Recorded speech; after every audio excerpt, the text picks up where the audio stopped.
বৈষম্য বিরোধী ছাত্র আন্দোলনের কেন্দ্রীয় অফিসে মিরপুরের আহ্বায়ক কমিটি নিয়ে শিক্ষার্থীদের দুই গ্রুপের সংঘর্ষ হয়েছে। এতে 4 জন শিক্ষার্থী গুরুতর আহত হন। গতকাল রাত আনুমানিক 8:30-এর দিকে এই ঘটনা ঘটে। আহতরা বৈষম্য বিরোধী ছাত্র আন্দোলনের সক্রিয় সদস্য। বৈষম্য বিরোধী ছাত্র আন্দোলনের মধ্যেই বৈষম্যের শিকার হয়েছেন বলে জানিয়েছেন আহত শিক্ষার্থীরা। তারা জানান, মিরপুরে এক পাক্ষিক কমিটি হয়েছে।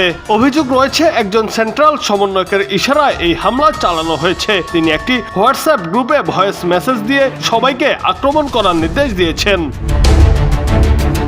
সেই সাথে সেন্ট্রাল সমন্বয়করা শিক্ষার্থীদের মিডিয়ার সামনে কথা না বলতে নির্দেশ দিয়েছে বলেও জানানো হয়। বৈষম্য বিরোধী ছাত্র আন্দোলনের মিরপুরের কমিটি দেওয়া হয়েছিল। এই কমিটি নিয়ে বেশ কয়েকদিন ধরে ঝামেলা হচ্ছিল। সেই সূত্র ধরে পদবঞ্চিতরা ও পদপ্রত্যাশীরা পদ না পাওয়ায় শুক্রবার সন্ধ্যায় উত্তপ্ত পরিস্থিতি তৈরি করে। জুনায়েদ আহমেদ, বাংলা টিভি।